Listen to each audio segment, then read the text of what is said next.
Ang Fan dan Ang Bei. Baiklah, kita keluar dulu dari hutan ini. Nanti kita bicara. Ang Fan dan Ang Bei. Baiklah, kita keluar dulu dari hutan ini. Nanti kita bicarakan solusinya agar kalian cepat kembali ke tempat kalian, kata si Yue dengan tegas. Terima kasih Yang Mulia, jawab mereka serempak. Mereka pun segera keluar dari hutan Halimun.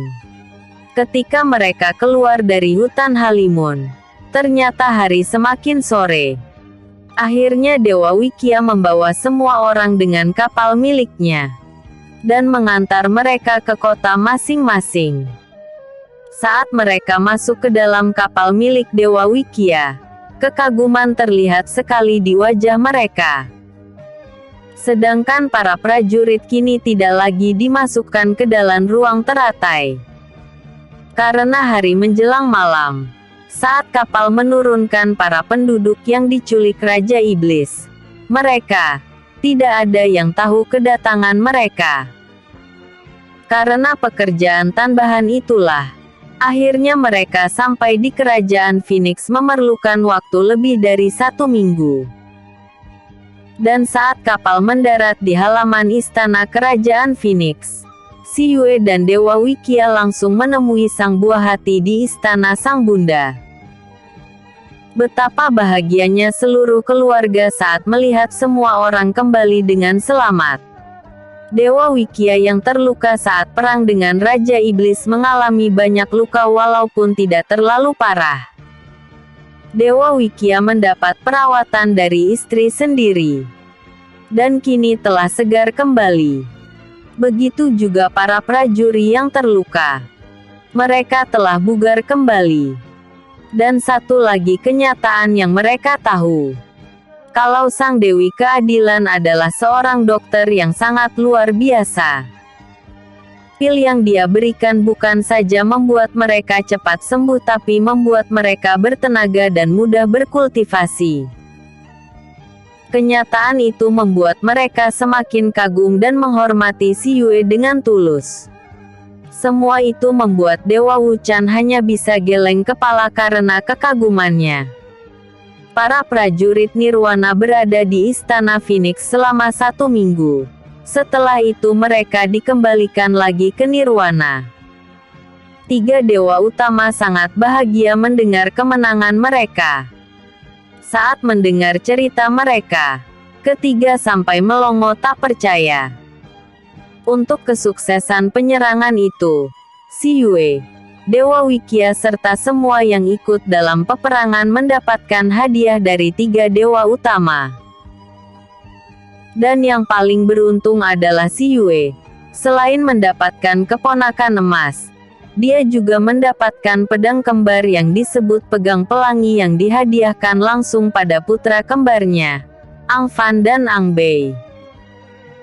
3 tahun pun berlalu dengan cepat. Kini bocil kembar sudah berumur 3,5 tahun. Dan kecerdasan kedua pria kecil itu sangat ketara sekali. Dua-duanya mewarisi kecerdasan sang bunda serta kekuatan kedua orang tuanya. Sejak bayi mereka sudah memiliki perbedaan jauh dengan bayi biasa. Umur 6 bulan jika bayi biasa hanya bisa menangis dan bisa berucap a, ba, dan tertawa. Tapi mereka tidak. Pada umur 6 bulan mereka telah bisa berdiri dan berjalan. Dan kata yang terucap 1, 2, atau 3 huruf. Tapi kalimat percakapan. Seperti ayah. Ang Fan ikut. Bunda Ang Bei mau minum. Dan banyak lagi kata yang dapat mereka ucapkan. Semua itu membuat para orang tua tak mampu berkata apapun. Dan saat umur mereka 1 tahun, mereka sudah mampu berkultivasi. Membuat mereka dijuluki bayi kembar ajaib. Dan mereka hanya suka bermain di ruang teratai sang bunda bersama makhluk kontrak si Yue. Berhari-hari mereka akan bermain di sana. Mereka hanya akan keluar di alam nyata saat mereka harus menghadap kakek dan nenek untuk beri salam. Setelah itu jangan berharap akan muncul di istana. Karena itulah saat mereka berumur 3 tahun lebih. Pasti kalian sudah bisa membayangkan sifat mereka kan? Dan tubuh mereka pun bukan lagi tubuh anak umur 3 tahun setengah. Jika tak mengenal si kembar, maka mereka akan menyangka kalau umur si kembar sudah berumur 5 atau 6 tahun. Wajah tampan keduanya membuat siapapun akan gemas dan senang menatap mereka berdua berlama-lama. Hanya sifat keduanya yang berbeda. Si Angfan mewarisi sifat ayah yang dingin dan cuek. Hanya pada orang terdekat saja senyumnya terlihat. Jika ingin melihat dia tertawa, mereka harus dekat dengan si Yue. Karena Angfan hanya bisa tertawa jika berada di dekat sang bunda. Sedangkan sifat Ang Bei bertolak belakang dengan sifat Angfan. Dia ceria, lucu, lincah menggemaskan dan satu lagi yaitu jahil. Sejak kecil pun dia sudah terlihat sifat jahilnya. Namun kebaikan hati keduanya seperti si Yue. Dan kedekatan mereka bagai tak bisa dipisahkan. Jika satu sakit, maka yang lain ikut juga.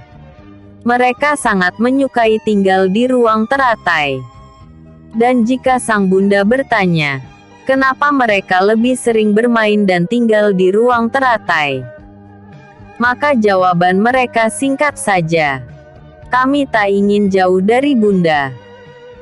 Jika kami berada di ruang teratai, maka kemanapun bunda pergi, kami akan selalu bersama bunda. Ucap Angfan. Betul kata Angfan Bun. Kami tak ingin jauh dari bunda sedikit pun. Jika kami berada di ruang teratai, kami akan mudah memanggil atau menemui bunda. Ucap Ang Bei sambil tersenyum cerah. Apa kalian tidak ingin bermain dengan anak lain sebaya kalian? Tanya si Yue. Bagaimanapun juga si Yue ingin mereka seperti anak yang lain. Bermain, nakal atau bandel. Intinya berinteraksi dengan anak-anak yang lain juga. Tapi mereka akan menjawab, untuk apa bunda? Kami bermain juga di dalam riang teratai. Ada kakak Haukan dan kakak Hauyan. Paman Baizi dan paman yang lain juga bermain dengan kami. Mereka mengajari berbagai ilmu pada kami. Mereka asyik menjadi teman kami. Kami tidak suka anak cengeng seperti mereka. Lagian kami suka berlama-lama di dalam perpustakaan milik bunda. Ucap si jahil Ang Bei jekaskan. Dan si Yue hanya bisa terdiam mati kutu.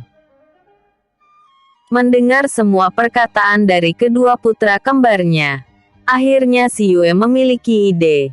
Sejak setahun yang lalu, saat mereka berumur 2 tahun setengah, mereka mulai diajak keluar dari istana. Si Yue akan menyamar jadi pria tampan yang akan keluar melihat keadaan kerajaannya bersama kedua putranya. Mereka berjalan berkeliling melihat kehidupan rakyat kerajaan Phoenix. Tak jarang ketiganya membantu orang kesusahan, atau masuk ke dalam perguruan untuk ikut berlatih, atau turun ke alam atas bersama sang bunda melihat kehidupan manusia bumi. Seperti saat ini, mereka sedang berjalan melihat keadaan kerajaan Phoenix sampai ke pelosok desa kecil. Si Yue dan kedua putranya terlihat memakai pakaian sederhana seperti rakyat jelata. Hanya pancaran wajah mereka saja yang tidak dapat ditutupi. Aura kepribadian mereka yang anggun, tegas dan berwibawa tak bisa ditutupi. Jika bertemu dengan para penduduk yang tidak tahu siapa mereka, mereka akan menyapa dengan lembut dan sopan. Semua itu membuat siapapun yang bertemu dengan mereka merasa sangat senang. Seperti saat ini, saat mereka sedang berjalan bersama sang bunda yang sedang berubah menjadi seorang pria tampan. Terlihat ketiganya sedang menunggang kuda. "Bun, adik mau jalan aja deh. Enakan jalan daripada naik kuda," seru Ang Bei yang ada di depan sang bunda. "Benar Bun, kakak juga mau jalan. Kita sambil berlatih ilmu meringankan tubuh yang diajarkan Paman Zuzaku," seru si dingin yang berada di belakang sang bunda. Mereka sekarang sedang berada di sebuah desa yang terlihat cukup ramai. Terlihat si Yue terdiam sebentar. Tak lama dia berkata, "Baik, kalau itu mau kalian. Tapi bunda nggak mau kalian jauh dari bunda. Terutama kau Beyer. Kau pria bandel bunda," ucap si Yue. "Hehehe. Ang Bei bukan bandel Bun. Tapi kalau diam kayak Kak Ang Fan kaki Ang Bei malah nggak enak. Rasanya geli kalau nggak banyak gerak," ucap Ang Bei sambil terkekeh. Si Yue hanya tersenyum mendengar ucapan putranya. "Wait, berhentilah. Kedua sahabatmu ingin jalan," ucap si Yue. Secara perlahan White berhenti. Lalu meringkik sebelum ketiganya turun dari punggungnya. Kedua bocil itu memang menganggap White adalah sahabatnya. Karena kemanapun pasti White yang mengantarkan mereka. Setelah memasukkan White ke dalam ruang teratai, terlihat ketiganya sedang berjalan dengan tenang masuk ke dalam sebuah desa yang terlihat sudah mulai ramai penduduk yang sedang menjalankan aktivitasnya. Saat para penduduk melihat ketiga pria itu, mereka terpesona dengan ketampanan ketiganya. Pria muda yang mereka anggap berumur sekitar 17 atau 18 tahun itu, terlihat sedang berjalan dengan dua anak laki-laki yang memiliki wajah sama yang mereka perkirakan umurnya 5 atau 6 tahun. Ketiganya memiliki karakter yang berbeda. Si pria remaja memiliki tubuh ramping, dengan wajah sangat tampan, lembut dan sangat berwibawa. Auranya sangat berbeda dengan pria kebanyakan. Tubuhnya seperti bercahaya. Sedangkan dua bocil di kanan kirinya memiliki karakter yang berbeda pula. Mereka memiliki wajah yang sama dan tak bisa dibedakan. Hanya saja, yang satu berwajah dingin dan terkesan cuek. Sedangkan yang satunya lagi berwakah ramah ceria dan terlihat senyum di wajahnya. Dan persamaan dari ketiganya adalah kemiripan wajah ketiganya. Juga kulit yang seputih giok, hidung mancung, bibir merah alami. Saat ketiganya lewat di depan mereka tak ada satupun orang yang mau melewatkan melihat ketiganya. "Ya dewa, apakah mereka para dewa kecil yang turun dari nirwana?" ucap salah satu ibu-ibu yang sedang berdiri di depan rumahnya. "Andai aku punya seorang putri, aku mau menjodohkan dengan pria yang paling besar itu," kata seorang ibu berbaju putih. "Mereka sangat tampan sekali. Andai aku masih muda, pasti aku akan tergila-gila pada pria muda itu," kata salah satu wanita parubaya yang sedang bergerombol membeli sayuran dan ikan. Dan banyak lagi ucapan dari ibu-ibu ataupun para bapak-bapak yang sedang bergerombol atau berjualan. Kalau mereka mau menatap kedua pria kecil itu dengan teliti, maka mereka akan melihat kalau di leher kedua anak laki-laki itu melilit ular putih yang kepalanya berada di leher depan. Seperti sebuah kalung giok yang memiliki bandung berbentuk kepala ular. Mendengar ucapan mereka, terlihat Ang Bei terlikik geli.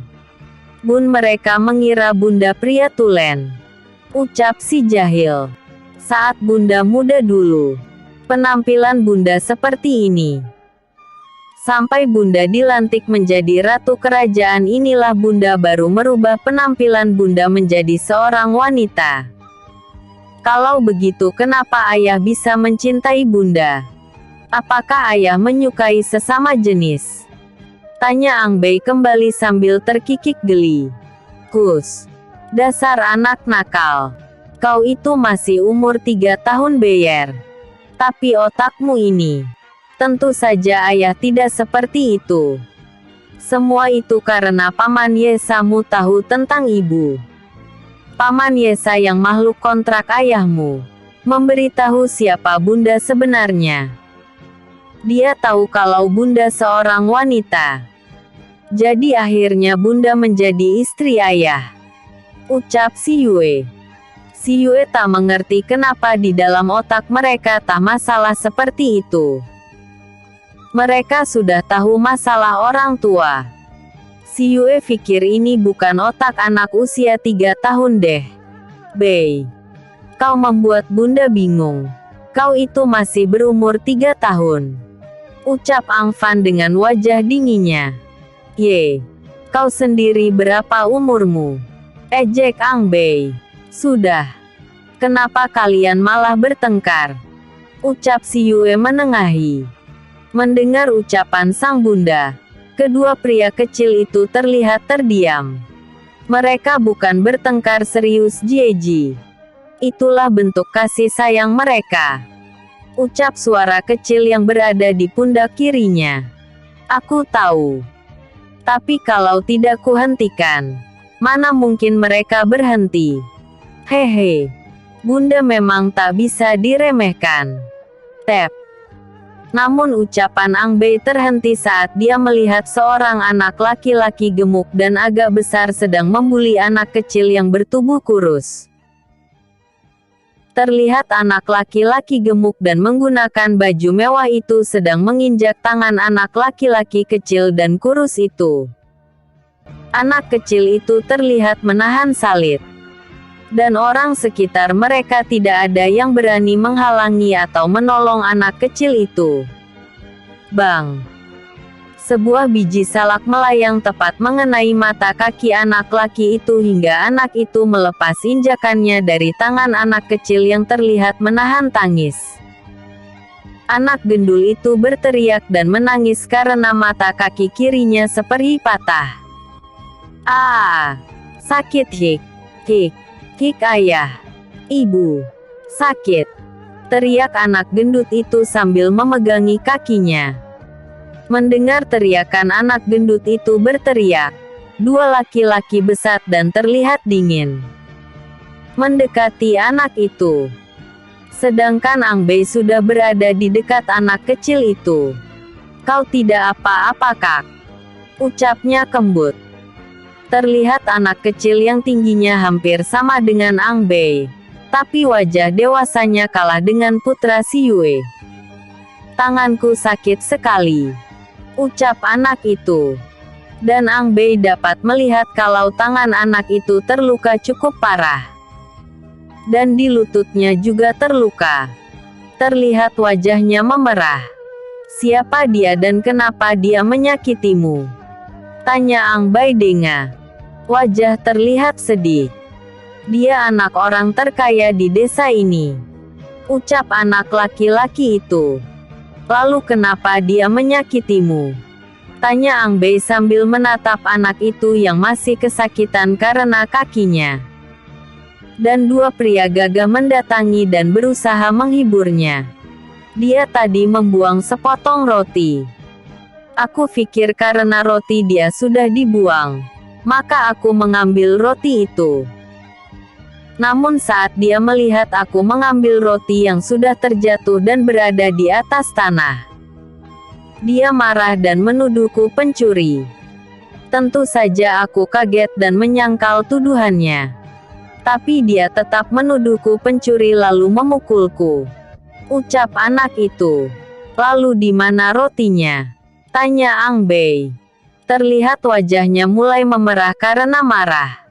Itu. Dia tadi menginjak-injak roti itu. Ucap anak kecil itu. Sedangkan anak gendut itu terlihat masih menangis kesakitan.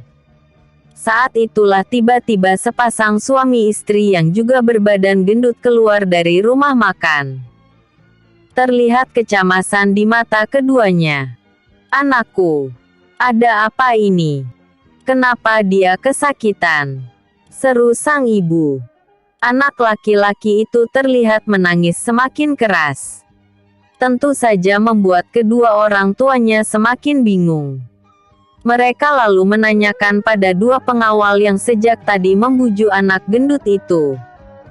"Ini kenapa dengan putraku? Lalu apa saja yang kalian lakukan untuk menjaga putraku?" seru pria itu marah. "Kami juga tidak tahu, Tuan. Yang kami tahu saat Tuan muda sedang menghajar anak kecil itu, tiba-tiba dia berteriak dan kakinya terbuka seperti ini." Pasangan suami istri yang merupakan orang tua dari anak itu menatap ke arah anak kecil dan Ang Bei. "Hei kau, apa yang kau lakukan pada putraku ha? Pasti kau yang telah melempar sesuatu pada putraku sampai seperti ini," teriak si pria gendut pada Ang Bei. "Jangan menuduh orang sembarangan, Tuan. Memang Tuan punya bukti kalau saya yang melempar dia," ucap Ang Bei tenang. "Tentu saja. Karena kau teman pengemis dan pencuri itu," seru pria parubaya yang bertubuh gendut itu dengan wajah marah. "Anda menuduhku tanpa bukti. Ini bisa aku laporkan, Tuan. Apalagi penganiayaan putra Tuan pada temanku," ucap Ang Bei dengan wajah tenang. Walaupun si Yue bisa melihat kemarahan di wajah putranya, tapi putra kecilnya bisa mengontrol dirinya. Melihat itu si Yue tersenyum. Dia membiarkan Ang Bei menyelesaikan masalah itu. Baru jika sang putra sudah tidak bisa menyelesaikannya, maka baru dia yang akan maju. "Hahaha. Kau akan melaporkan diriku. Kau pikir siapa kau ini, anak kecil? Anak miskin. Gembel berani mengancamku. Kau tidak tahu siapa aku," ucap pria gendut itu dengan sombong. "Memangnya siapa Anda ini?" tanya Ang Bei dengan nada mengejek. "Aku adalah kerabat kerajaan. Tidak ada seorang pun yang berani kepadaku. Dan kau sekarang berani mengusik putraku. Jadi sekarang kau harus mati," seru pria gembrot itu marah. "Wah, tidak semudah itu, Tuan. Putramu saja yang telah mengusik temanku tidak mendapat hukum. Dan sekarang kau malah ingin menghukumku yang tidak tahu salahku apa. Apa hukum di sini seperti itu ya? Sedangkan yang aku dengar, negeri Poenik adalah negeri yang sangat menjunjung tinggi keadilan, memiliki ratu yang baik hati. Lalu apa ini?" ucap Ang Bei sinis. Mendengar ucapan Ang Bei, si Yue mengumpati putranya. "Dasar anak gemblong. Lah kau malah menyalahkan bunda. Tutup mulutmu. Di sini hukum kakakku adalah hukum rakyat desa nih, kau mengerti? Pengawal tangkap anak ini. Kalau perlu bunuh sekalian," teriaknya marah. "Benarkah? Wih, aku takut," ucap Ang Bei mengejek. "Udahan dulu ya. Aku lanjut besok. Jangan lupa like, vote dan komennya, autor tunggu." Bersambung episode sebelumnya. Pertarungan di Kerajaan Iblis. Episode berikutnya. Ang Bei dan Ang Fan 2. Bei dan Ang Fan 2. "Dasar anak gemblong. Lah kau malah menyalahkan bunda," umpat si Yue dalam hati.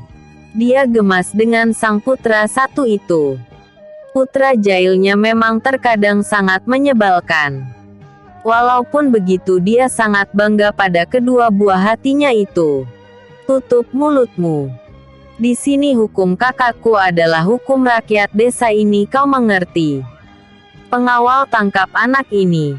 Kalau perlu bunuh sekalian," teriaknya marah. Benarkah? Wiye, aku takut, ucap Pangeran Angbei mengejek. Mendengar perkataan sang majikan, salah satu dari dua pengawal tadi mendekati Angbei yang kini telah berdiri.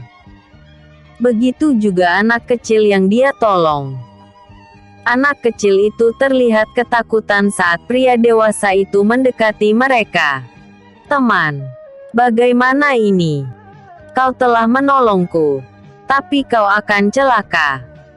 Lebih baik kita pergi saja yuk, ucapnya dengan wajah ketakutan. Diamlah teman. Aku ingin memberi pelajaran padanya. Berdirilah di belakangku, ucap Ang dengan wajah marah menatap orang yang sekarang mendekati mereka berdua. Tapi teman, kata anak kecil itu, dia takut karena dirinya teman barunya yang baik hati akan celaka. Percayalah padaku, ucap Pangeran Angbei sambil memberikan senyuman manisnya. Akhirnya anak kecil itu berhalan ke belakang Pangeran Angbei. Sedangkan Pangeran Angbei sendiri terlihat berdiri dengan tenang. Kejadian itu membuat banyak orang datang melihat. Bocah, karena tuanku telah menyuruh kami untuk membereskan dirimu, maka berikan nyawamu dengan sukarela. Aku berjanji tidak akan membuatmu merasakan kesakitan, ucap pria itu yang kini telah berdiri di depan kedua bocah itu. Jangan bangga dulu paman. Jangan meremehkan orang-orang yang terlihat lemah. Kau pikir aku mau kehilangan nyawaku? Ucap Angbei dingin. Wah, kau kecil tapi mulutmu besar juga anak kecil. Baik kalau begitu aku tidak kasihan lagi padamu. Terimalah kematianmu. Pria itu segera mengayunkan tangan besarnya ke arah Pangeran Angbei. Namun sebelum tangan itu menyentuh tubuh Pangeran Angbei, tiba-tiba sebuah tendangan menghantam dagunya. Dan pukulan telak menghantam dadanya dengan keras. Hingga tubuhnya melayang menghantam temannya yang berdiri tak jauh dari pria itu. Hingga mereka terlihat jatuh bersama-sama. Hantaman keras di dagunya membuat kepalanya pusing dan dadanya terasa sesak. Tak lama dia memuntahkan darah segar dari mulutnya. Semua orang kaget dengan kejadian itu. Mereka menatap Pangeran Angbei dan pengawal itu bergantian dengan wajah tak percaya. Sedangkan Pangeran Angbei terlihat berdiri sambil bersedekap sambil menatap pengawal Tuan Gendut dengan wajah remeh. Semua orang yang melihat kejadian itu kaget bukan main. Mereka tidak melihat gerakan Pangeran Angbei, tapi pengawal tuan kecil itu terlempar dan memuntahkan darah segar. Kau, siapa kau? Ucap pengawal itu dengan wajah takut. Sedangkan temannya terlihat marah. Wah, ternyata kau hebat juga anak kecil. Sepertinya kau minta dihajar ya. Baik, akan kuberi kau pelajaran anak nakal. Agar kedepannya kau tidak kurang ajar lagi. Seru pengawal satunya yang sudah berdiri dan menatap Pangeran Angbei dengan marah. Sedangkan pengawal pertama sudah tidak bisa lagi berdiri.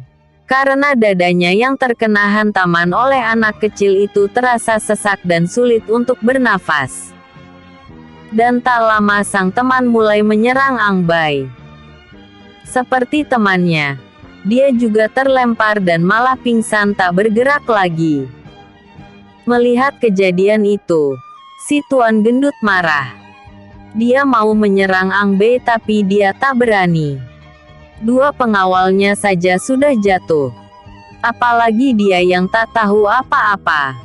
Brengsek, kau berani memukul pengawalku. Tunggu ya, jangan kemana-mana kau. Aku akan melaporkan kejadian ini pada kakakku. Awas kau anak kecil. Serunya marah. Panggil bala bantuanmu Tuan Gendut. Panggil saudara atau kerabat kerajaanmu. Aku ingin tahu apakah mereka berani melawanku. Ucap Ang Bei dengan wajah kesal. Baik, lihat saja nanti. Awas kau jangan lari. Tunggu di sini. Teriaknya marah. Baik, akan aku tunggu. Ucap Ang Bei dengan wajah kesal. Dia lalu duduk dengan tenang di depan restoran yang tadi tempat makan orang kaya tadi. Sambil menunggu, Ang Bei menatap anak kecil yang tingginya lebih dari Ang Bai. Kau masih lapar? Ucapnya pada anak itu. Dengan ragu anak itu menggeleng. Hehehe. Kalau lapar bilang lapar. Nih, beli roti buat kau makan. Sisa uangnya kau ambil saja. Ucap Ang Bei sambil memberikan 2 keping perak pada anak itu. Melihat uang yang diberikan Ang Bei, terlihat anak itu terkejut hingga matanya terbelalak. Ayo ambil. Ucap Ang Bei sambil masih menjulurkan tanganmu. Ini untukku. Tanya anak itu tak percaya. Iya, memangnya untuk siapa? Kata Ang Bei dengan wajah heran. Tapi ini terlalu banyak. Ucap anak itu. Sudahlah, ambil dan belikan roti untuk kau makan. Kau boleh juga membelikan untuk keluargamu. Ucap Ang Bei sambil menaruh uang pada tangan anak itu. Anak itu menangis sambil memeluk Ang Bei. Dia lupa dengan keadaannya yang kotor. Terima kasih teman. Uangmu akan aku belikan obat untuk ayahku. Ucap anak itu dengan wajah gembira. Walaupun terlihat air matanya masih mengalir.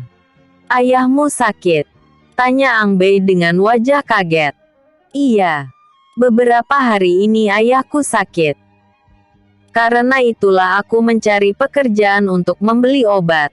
Namun karena aku masih kecil, tidak ada yang mau memberi pekerjaan untukku. Dan karena aku tadi belum makan, saat melihat anak gemuk itu membuang rotinya, aku memungutnya. Tapi ternyata malah menjadi masalah. Ucapnya sambil melepas pelukannya. Ya sudah, kau beli roti saja untuk kau makan. Soal sakit ayahmu, biar bundaku yang akan mengobatinya. Kata Ang Bei dengan bijak. Terlihat sekali pikirannya melebihi umurnya. Dan saat anak itu melihat baju Ang Bei kotor, dia terlihat kaget. Maafkan aku. Lihat bajumu kotor karenaku. Seru anak itu dengan wajah cemas. Sudah tidak masalah. Bajuku nanti bisa dicuci. Oh ya, siapa namamu? Aku Ang Bei. Ucap Ang Bei ramah. Ang Bei. Kenapa aku seperti pernah mendengar nama itu ya? Kata anak itu seperti bertanya pada dirinya sendiri. Hehehe. Mungkin nama Ang Bei banyak teman. Ucap Ang Bei sambil tertawa. Walaupun dalam hati dia berkata, mana mungkin ada. Itu nama pemberian bundaku. Ucapnya dalam hati. Namaku Chunli. Aku penduduk desa ini juga. Ucap anak lelaki yang bernama Chli itu. Namun percakapan mereka terhenti saat mereka melihat beberapa orang datang menghampiri mereka. Orang yang sejak tadi menunggu apa yang akan terjadi menjadi kaget. Ternyata Tuan Gendut tadi datang bersama seorang pria parubaya dan beberapa orang yang berpakaian seperti pendekar. Mana orang yang berani menghina diriku? Siapa dia? Seru pria yang berjalan dengan si Tuan Gendut. Itu Kak. Ucap Tuan Gendut sambil menunjuk Ang Bei yang duduk tenang di depan rumah makan tadi. Apa? Anak kecil itu yang kau katakan orang yang berani menghinaku? Teriak pria itu dengan wajah marah. Iya Kak. Dialah yang berani menghinamu.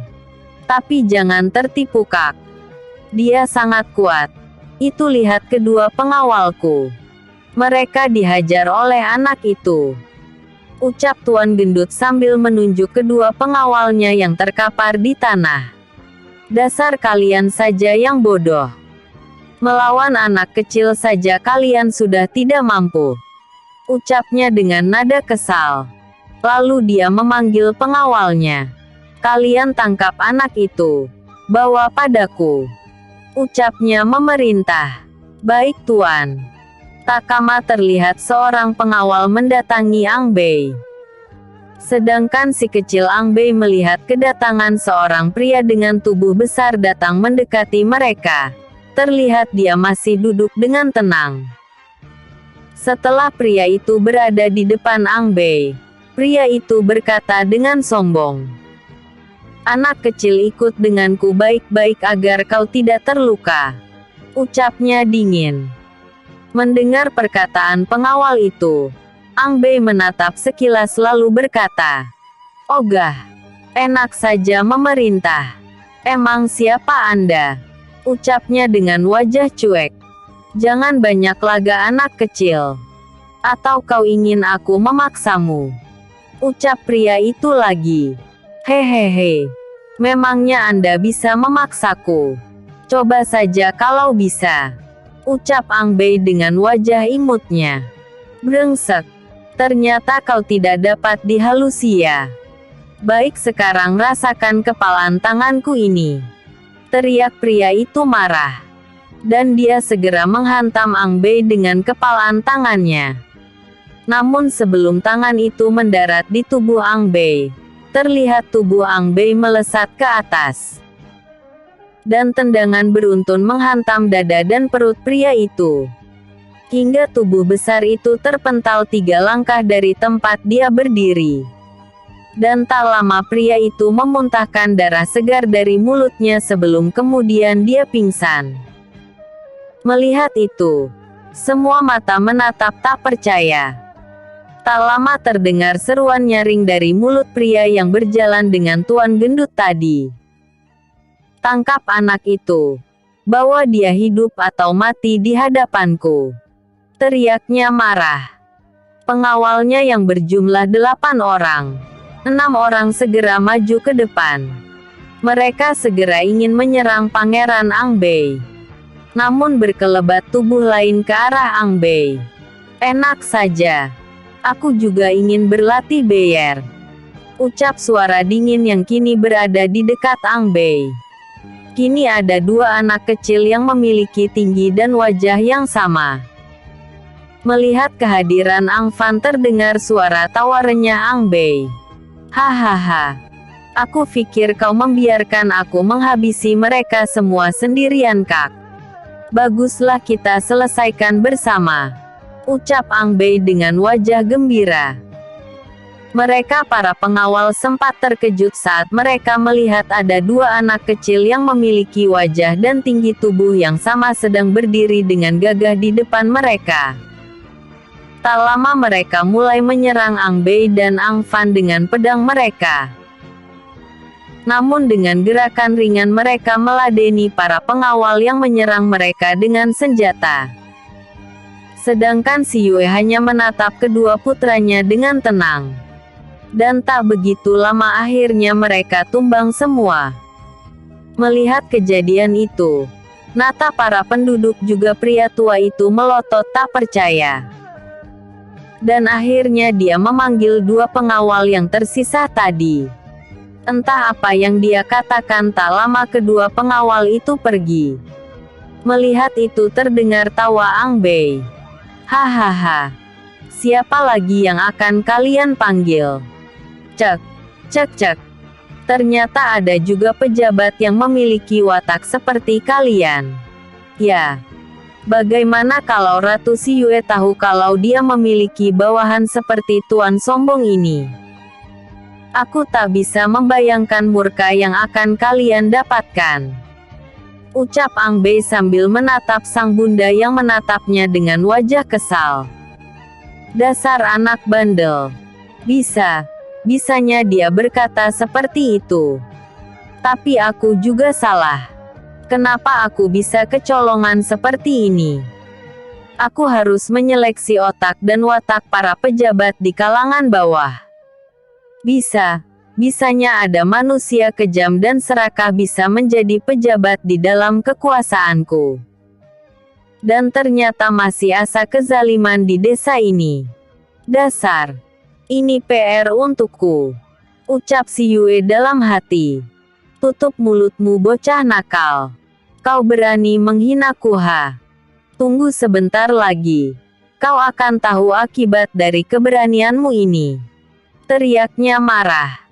Baik, kami akan menunggu apa yang akan Anda datangnya lagi untuk melawan kami. Ucap Ang Bei dengan tenang. Benar saja, tak butuh waktu lama. Si Yue merasakan kekuatan besar mendatangi tempat itu.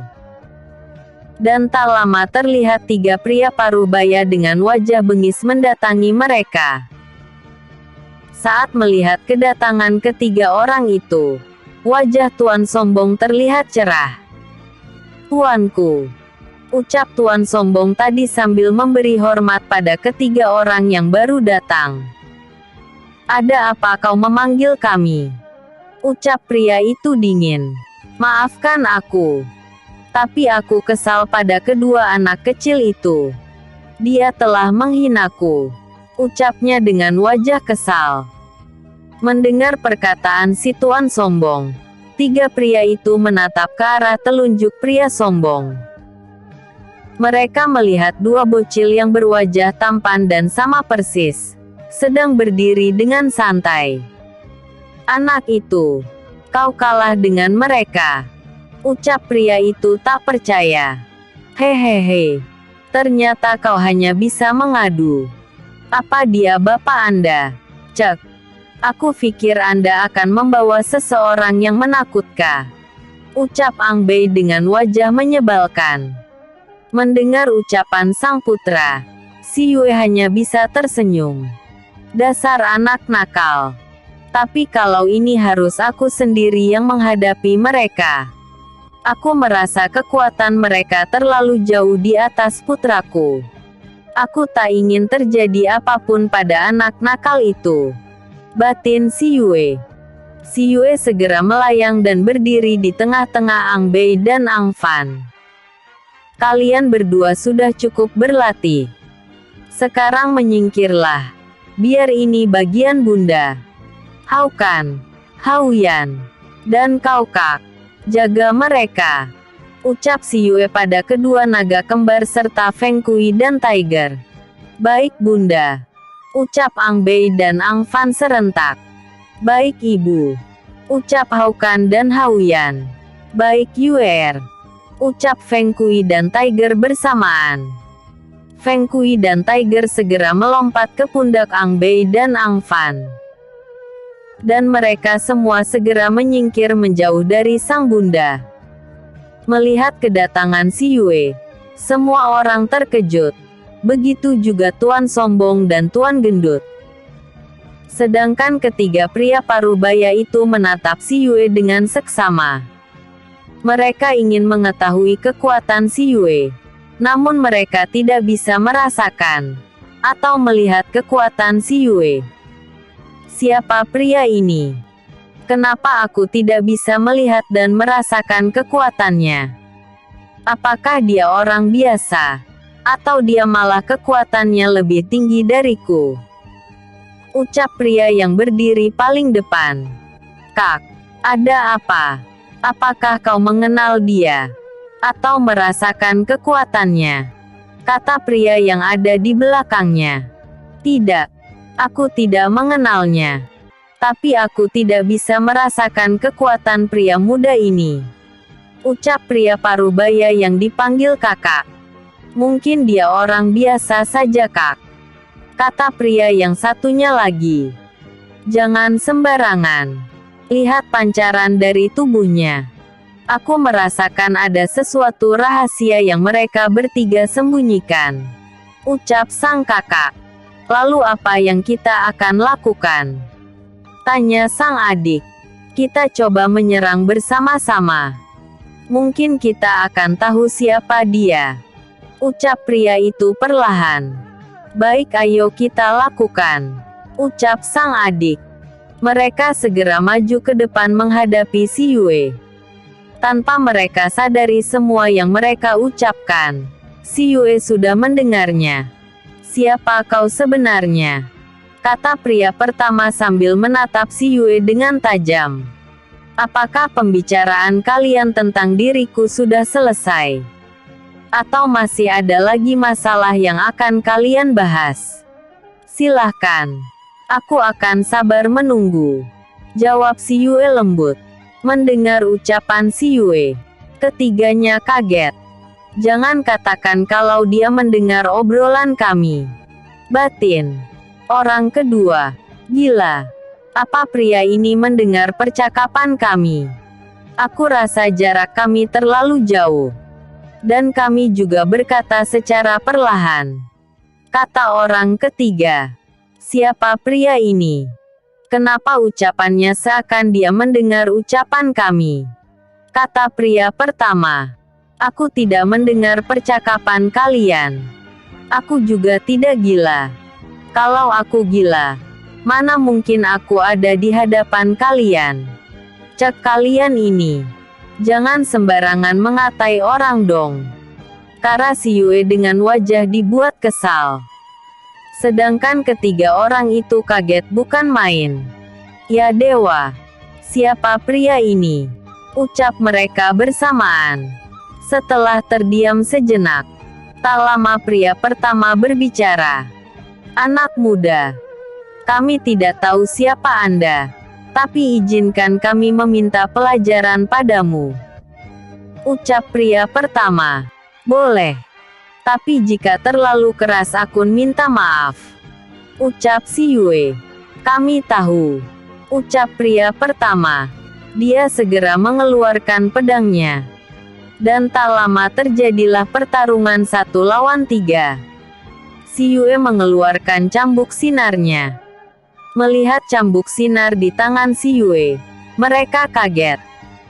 Tapi mereka lupa di mana mereka bertemu dengan orang yang memiliki cambuk itu. Pertarungan semakin sengit. Namun terlihat sekali kalau mereka bertiga jauh dari kata mampu melawan si Yue. Sebab terlihat sekali kalau si Yue melawan mereka dengan gerakan ringan. Dan 1 jam kemudian, cambuk si Yue satu persatu mengenai pedang di tangan mereka bertiga. Dan pada akhirnya mereka jatuh saat cambuk si Yue dengan cepat melemparkan mereka bertiga satu persatu. Melihat ketiganya jatuh, cambuk di tangan si Yue menghilang seketika. Bertepatan dengan berakhirnya pertarungan si Yue melawan 3 pria paruh baya bawahan Tuan Sombong, terlihat Menteri Keamanan Kerajaan Phoenix datang bersama pasukan prajurit Kerajaan Phoenix. Melihat kedatangan menteri kerajaan, mereka semua segera memberi hormat. Terutama Tuan Gendut dan Tuan Sombong. Salam sejahtera Tuan Menteri. Ucap mereka serentak secara bersama-sama. Hanya si Yue dan kedua putranya yang diam sambil menatap Menteri Pertahanan. Menteri Pertahanan sebenarnya orang yang sangat jujur dan kuat. Dia merupakan salah satu kultivator andalan Kerajaan Phoenix. Dia merupakan jenderal perang Kerajaan Phoenix dan juga guru besar perguruan Phoenix dan juga merupakan orang kepercayaan si Yue. Atau tangan kanan Ratu Phoenix.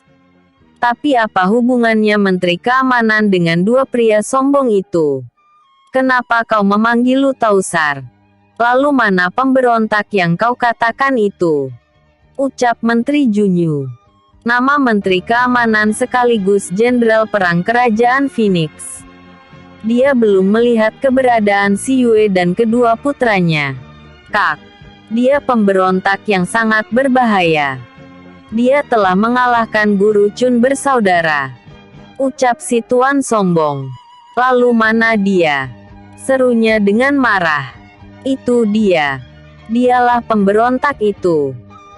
Ucapnya berapi-api sambil menunjuk ke arah Si Yue dan kedua putranya yang sedang berdiri dengan santai sambil bersedekap. Dengan cepat dia menatap ke arah telunjuk Tuhan sombong. Namun, DUUAR. Betapa terkejutnya Jenderal Junyu saat melihat pria muda tampan bersama dua anak kecil tampan yang sedang menatap ke arahnya. Terlihat wajah dingin Si Yue dan salah satu anak kecil yang bersamanya.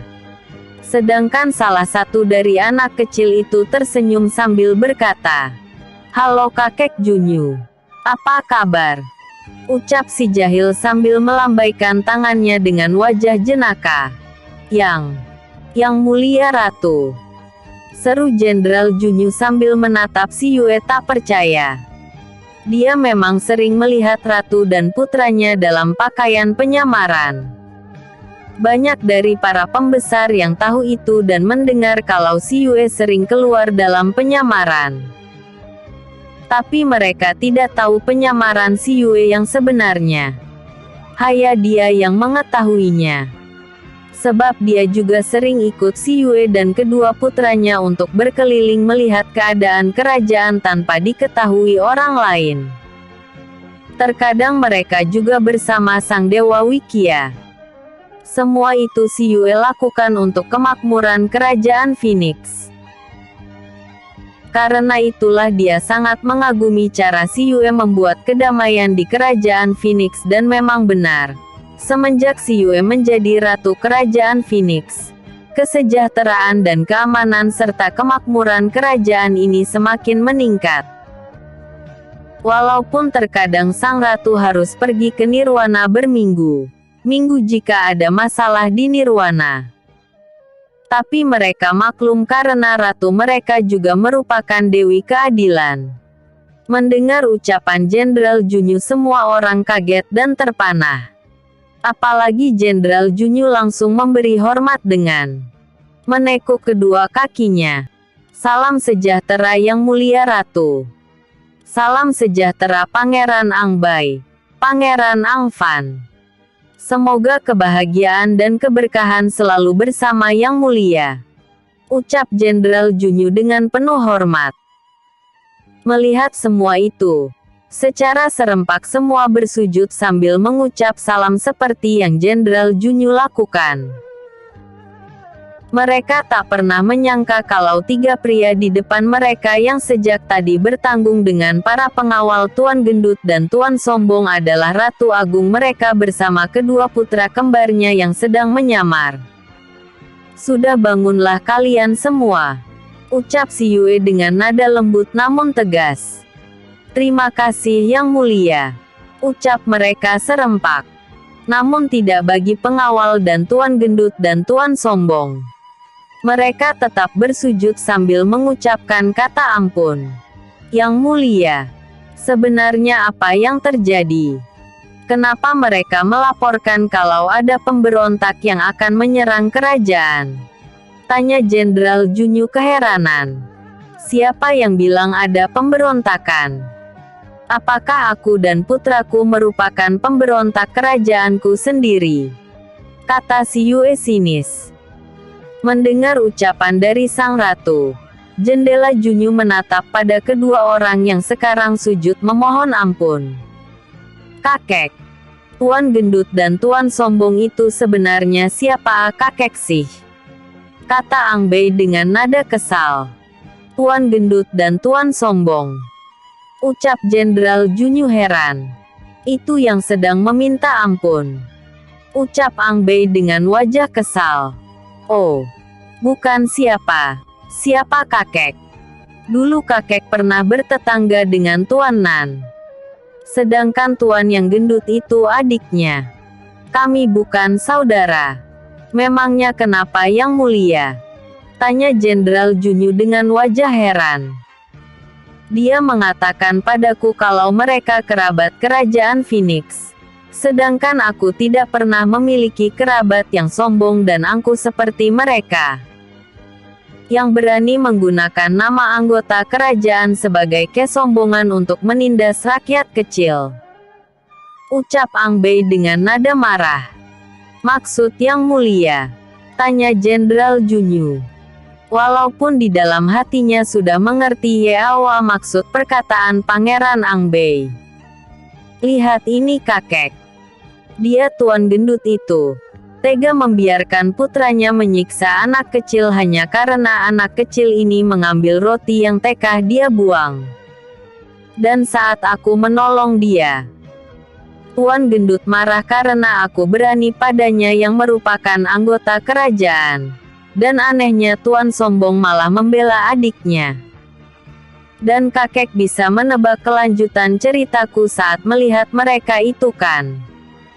Ucap Angbei dengan tersenyum licik sambil menunjuk beberapa pengawal yang babak belur. Juga ketiga pria parubaya yang melawan si Yue. Dia juga memperlihatkan teman barunya yang tangannya dan sebagian tubuh lainnya terluka. Mendengar dan melihat semua yang diucapkan Angbei, Jenderal Junyu terlihat sangat marah. Dia menatap kedua orang itu dengan wajah memerah. Paman, kami pergi dulu. Selesaikan semua ini sampai tuntas. Ini tanggung jawabmu. Dia mengatakan dan melakukan pencemaran nama baik kerajaan.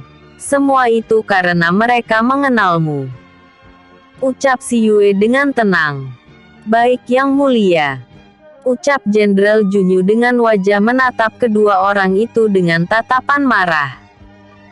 Ya sudah, kami akan pergi. Sebab kami akan melihat keadaan ayah teman Pangeran Angbei. Ucap si Yue. Silahkan yang mulia.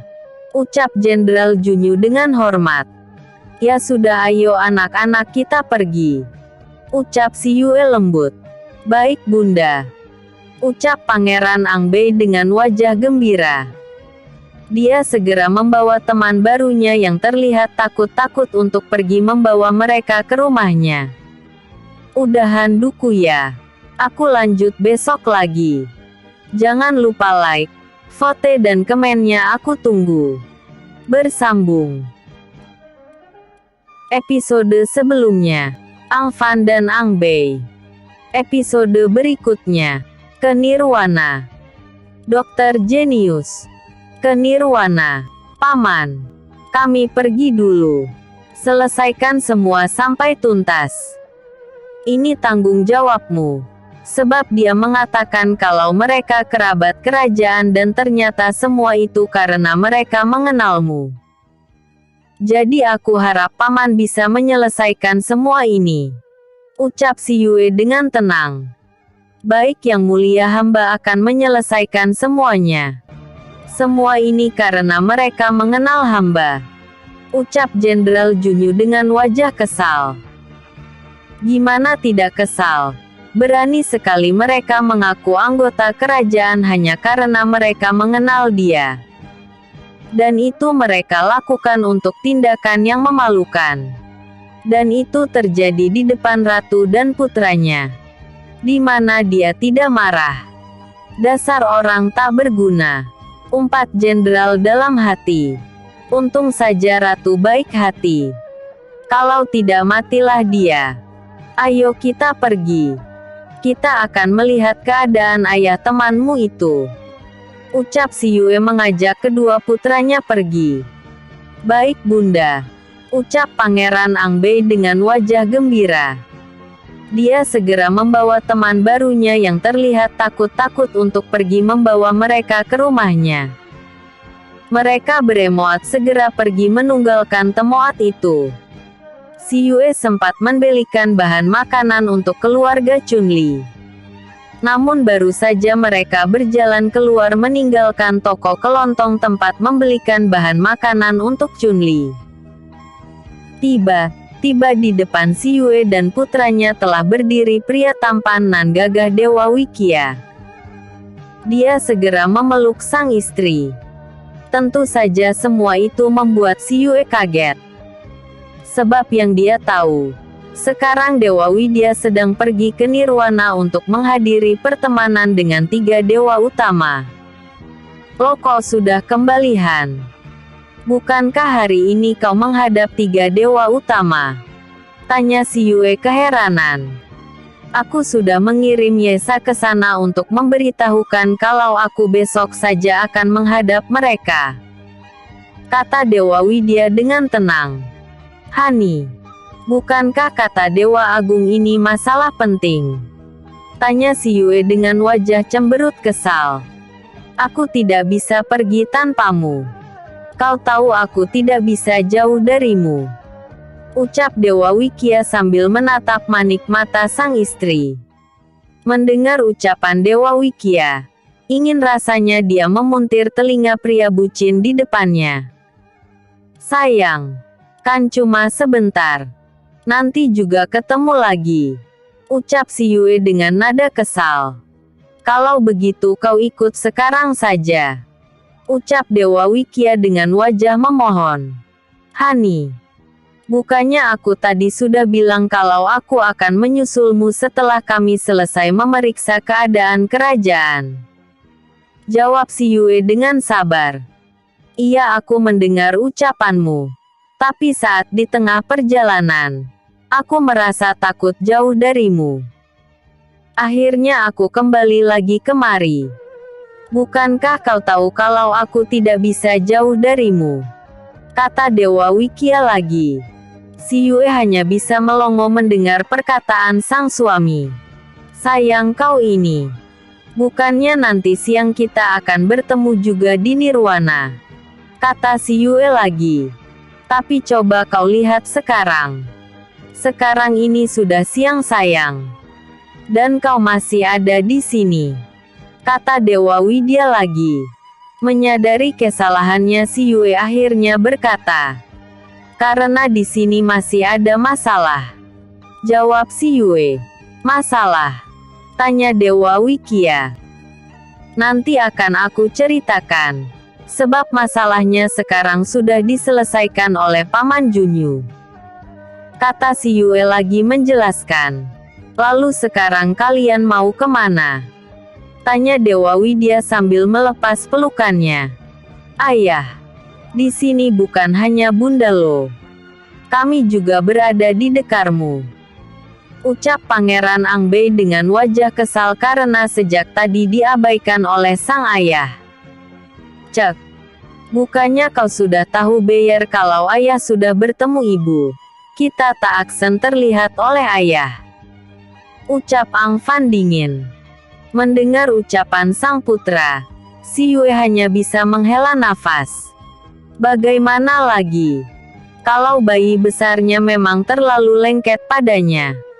Dapsi besar ini tidak mau kalah dengan putranya. Cek, kalian ini. Mana mungkin ayah tak melihat kalian? Ayah melihat kalian juga kok. Cuma ayah rindu bunda kalian. Sini peluk ayah, ucap Dewa Wikia. Sambil mendekati kedua putranya dan memeluk mereka berdua. Sudah tidak marah lagi kan? Lalu sekarang kalian mau kemana? Tanya Dewa Wikia sambil melepas pelukannya. Ke rumah teman baru Angbei ya. Ayahnya sakit, jawab Pangeran Angbei sambil melepas pelukannya.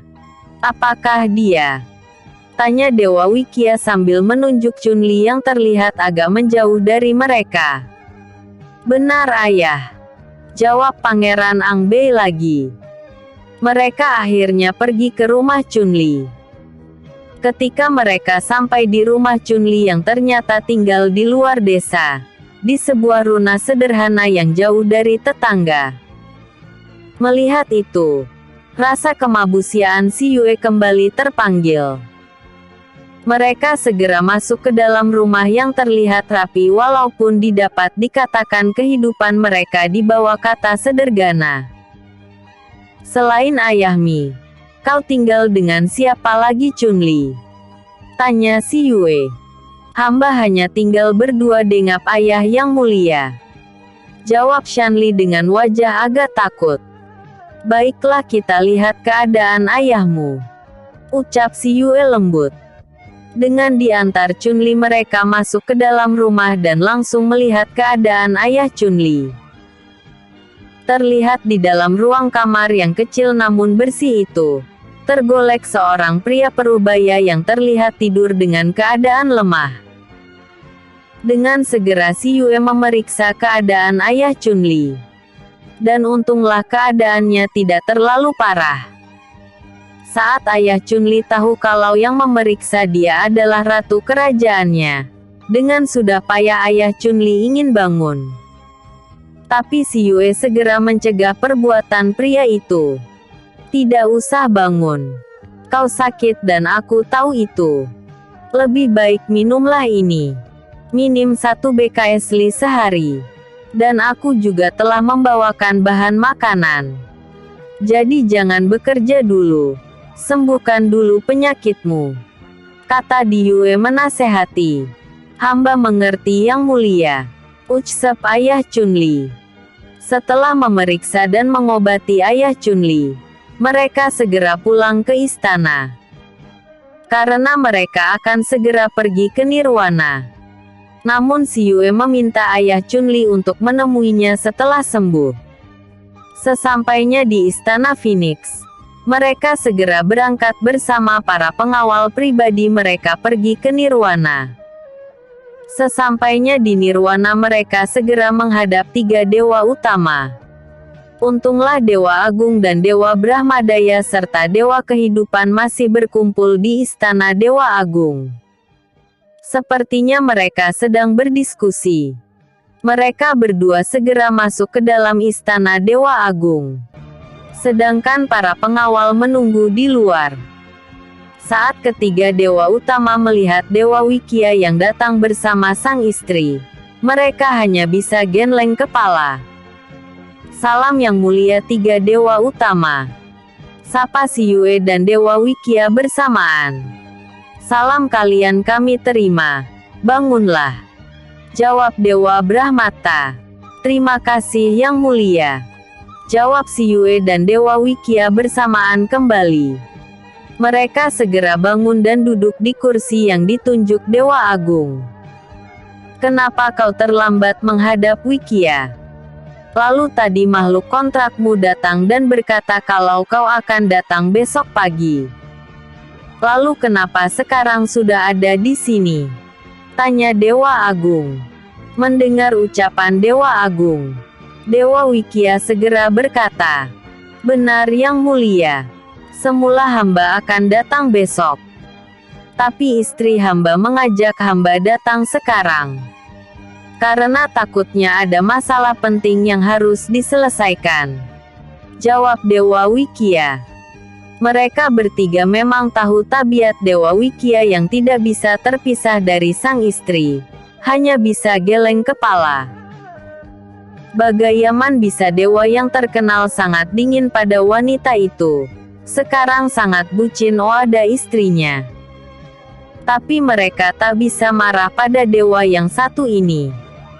Walau Aoning marah dan memukul ke papa yang mau menabege sendiri itu, Hans bisa menahan keinginan mereka.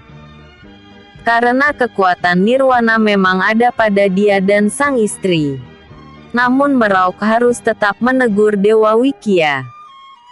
Setelah menegur sikap Dewa Wikia, mereka pun segera membicarakan masalah yang akan mereka bahas bersama Dewa Wikia soal keadaan keamanan nirwana. Dan kebetulan sekali si Yue juga berada bersama sang suami. Sampai malam mereka baru selesai membicarakan masalah mereka. Setelah itu si Yue dan Dewa Wikia segera kembali ke istana mereka sendiri. Keesokan harinya Dewa Wikia dan keluarga kecilnya pergi ke istana Dewa Yangshi. Betapa bahagianya sang kakek ketika melihat kedatangan kedua cucu yang sangat mereka sayangi. Melihat tubuh dan kekuatan kedua cucunya, Dewa Yangshi dan Dewi Baoyu sangat bangga. Apalagi melihat kecerdasan keduanya. Bakat mereka didapat dari Osdian si Yue dan Dewa Wikia. Masih sekecil itu, ilmu pengobatan sang bunda sudah mereka miliki. Mereka sudah mulai mempelajari ilmu tentang pengobatan. Kenapa kalian tidak memberi kabar kalau mau datang? kata Dewa Yang Si sambil menggendong tubuh Ang Fan si pendiam. Kakek, Ang Fan sudah besar. Ang Fan tidak perlu digendong lagi. Ucap bocil dingin itu dengan lembut. Cek kau ini. Siapa yang bilang kau sudah besar? Di mata kakek kau ini masih kecil. Apalagi umurmu belum genap 4 tahun. Ucap Dewa Yang Si sambil memangku sang cucu. Akhirnya dengan pasrah Pangeran Ang Fan diam di atas pangkuan sang kakek. Sedangkan Ang Bei dengan riang berada di pangkuan sang nenek Dewi Baoyu. Dia tahu mereka tidak akan bisa lepas dari tangan kakek dan neneknya. Dia tahu kalau semua itu bukti dari kasih sayang mereka pada dia dan Ang Fan. Kami kemarin menghadap 3 dewa utama ya. Dan sekalian ingin berjumpa dengan kalian. Kata Dewa Wikia. Memangnya ada apa? Tanya Dewa Yang Si dengan wajah heran. Tidak ada. Hanya merundingkan memperkuat keamanan Nirwana. Sekalian membicarakan akan mengadakan turnamen mencari prajurit baru. Ucap Dewa Wikia. Oh, apakah maksudmu akan ada penerimaan prajurit baru? Tanya Dewa Yang Si. Benar ayah. Itulah rencana kami. Jawab Dewa Wikia sambil minum minuman yang diberi oleh pelayan. Namun pembicaraan mereka terpotong saat kedua adik wanita Dewa Wikia datang. Dan tak lama Dewa Kun Lao datang bersama istrinya yaitu sepupu Si Yue yaitu Putri Lin Lai. 3 tahun yang lalu mereka menikah dan Putri Lin Lai hidup dan tinggal di Nirwana bersama Dewa Kun Lao sang suami. Dan istana tempat tinggal mereka tidak jauh dari istana Dewa Yang Si. Mereka kini sudah memiliki 1 putri. Dan kelahiran sang putri dibantu oleh Si Yue. Sedangkan Dewi Guanli sekarang telah ditunangan dengan Pangeran Luoyi yang kini merupakan pengawal Dewi Keadilan dan Dewa Perang. Sedangkan Dewi Mei mulai dekat dengan Feng Sun. Dan semua itu ada campur tangan si Dewi Jodoh Si Yue. Ketika mereka sedang berbicara, ternyata Dewa Saora datang bersama ayah dan bundanya. Sang bunda mendengar kalau putri kesayangannya Si Yue datang bersama 2 cucunya. Karena itu dia langsung meminta diantar kemari. Si Yue segera mendekati Dewa Saora setelah menyapa sang ibu dan ayah angkatnya sekaligus bibi dan paman dari Dewa Wikia. Secara perlahan Si Yue berkata pada Dewa Saora. Hei KKM. Bagaimana hubungan kakak dengan Dewi Bunga? Berlanjutkan. Apakah sudah semakin maju? Ucap Si Yue sambil menatap sang kakak sekaligus sang guru itu dengan wajah menggoda. Tuk. Au. Sakit kak. Seru Si Yue sambil mengusap keningnya yang terkena cantikan Dewa Wikia. Dasar adik bandel. Kau semakin nakal ya. Kau masih berusaha menantakan dia padaku. Ucap Dewa Saora dengan wajah kesal. Ye. Apa salahnya sih kak? Dia cantik dan lembut. Dia baik sekali. Hatinya dan wajahnya sama lembutnya. Kau cocok kok dengan dia. Aku ingin dia jadi kakak iparku. Ucap Si Yue sambil memegang keningnya yang terkena sentilan tangan Dewa Saora. Namun wajahnya masih terlihat menggoda sang kakak. Dia menjodohkan Dewi Bunga karena dia tahu Dewi Bunga mencintai Dewa Saora. Hanya saja kakak dinginnya itu sangat sulit didekati wanita. Seperti Dewa Wikia dulu. Namun Si Yue melihat rona merah di wajah Dewa Saora. Hahaha. Kakak mulai suka padanya kan? Goda Si Yue membuat Vera Saora semakin merah wajahnya. Kau ingin ku sentil lagi? Ucap Dewa Widya sambil mengangkat tangannya siap menyentil Si Yue. Melihat itu Si Yue segera berlari ke arah sang suami. Han, lihatlah saudaramu. Dia jahat padaku. Ucapnya berpura-pura sedih. Melihat tingkah si Yue semua orang tertawa. Dan Dewa Wikia tersenyum melihat tingkah sang istri. Dia tahu kedekatan Dewa Saora dan si Yue seperti saudara kandung saja. Si Yue yang mudah membuat orang sayang. Membuat Dewa Saora sangat menyayangi Di bagai kakak kandung sendiri. Bunda, apakah Bunda belum melamarkan Dewi Bunga untuk kakak? Tanya si Yue pada Dewi Ruyung.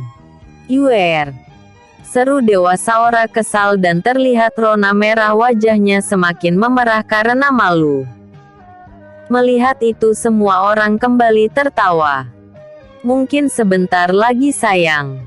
Menunggu yang bersangkutan meminta. Ucap Dewi Ruyung menimpali godaan si Yue. Mendengar ucapan Dewi Ruyung, Dewa Saora mendekati si Yue dan merangkul leher si Yue dengan gemas. Dasar adik nakal. Kau sengaja membuat aku malu ha. Ucapnya kesal. Ampun kak. Iya aku kalah.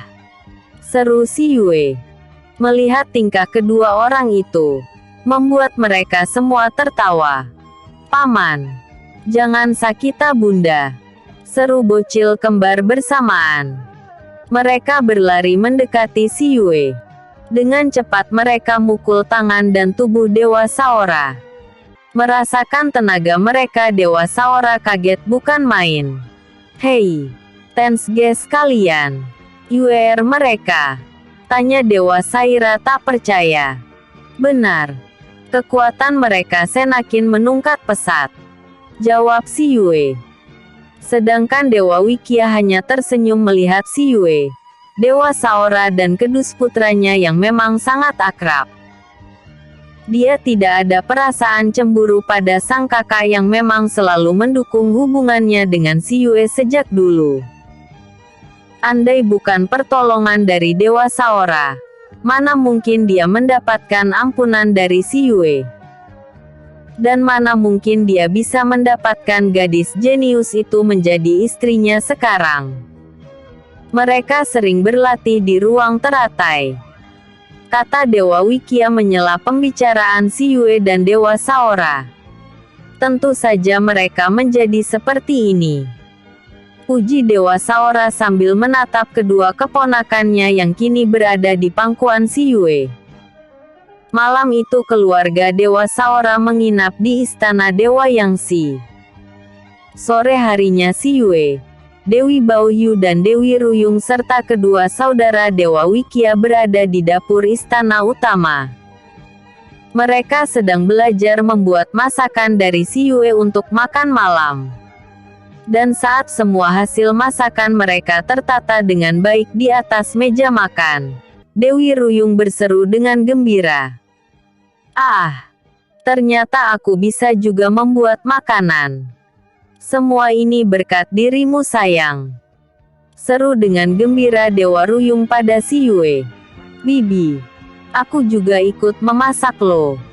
Ucap Dewi Guanli. Iya bibi tahu itu. Jawab Dewi Ruyung yang masih menatap hasil masakan mereka. Melihat itu, si Yue hanya tersenyum melihat kebahagiaan para wanita yang sangat dia sayangi itu. Setelah semuanya selesai, mereka segera memanggil semua anggota keluarga untuk menikmati makanan itu, tak terkecuali para pengawal pribadi mereka. 2 minggu kemudian terlihat si Yue sedang duduk di gazebo taman di istana Dewa Yangxi, sambil melihat Dewa Saora dan Dewa Widya yang sedang melatih duo kembar putranya. Terlihat kelincahan dan ketangkasan mereka semakin terlihat nyata. Kekuatan mereka yang masih berumur 4 tahun sudah bisa mengalahkan mereka yang berumur 18 tahun. Sambil menonton merek, si Yue dan si kecil Tang Liang sedang berbicara dengan santai. Terlihat si Yue sedang berbicara dengan Tang Liang menyangkut kerajaan peri. Kau tidak ingin mengunjungi keluargamu? Tanya si Yue lembut. Tidak kak. Aku ingin menikmati kebebasanku dulu sebelum aku menjadi raja di kerajaan peri. Ucap Tang Liang yang memang seorang putra mahkota.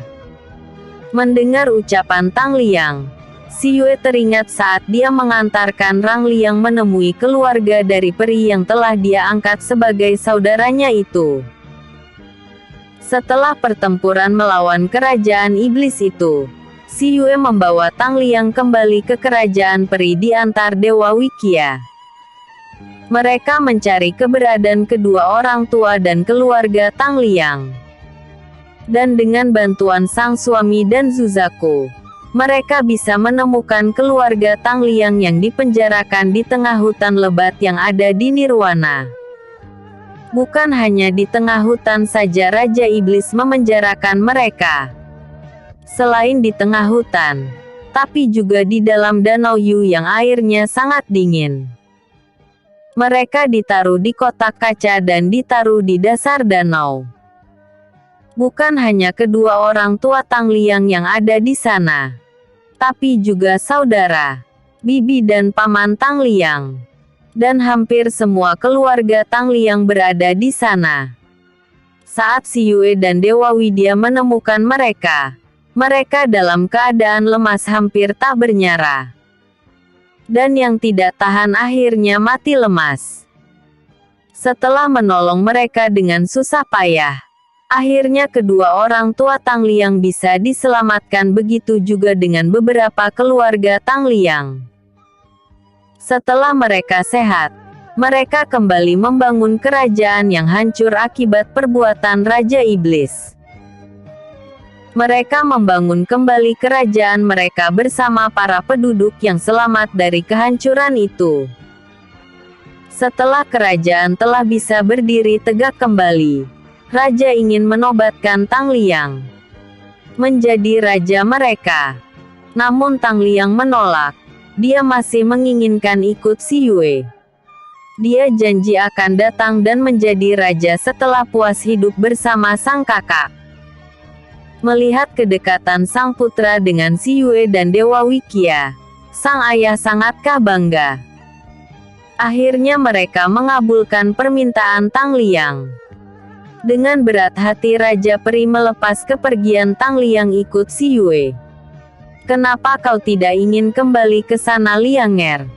tanya Si Yue lembut. "Aku masih ingin hidup bebas dulu, Jieji.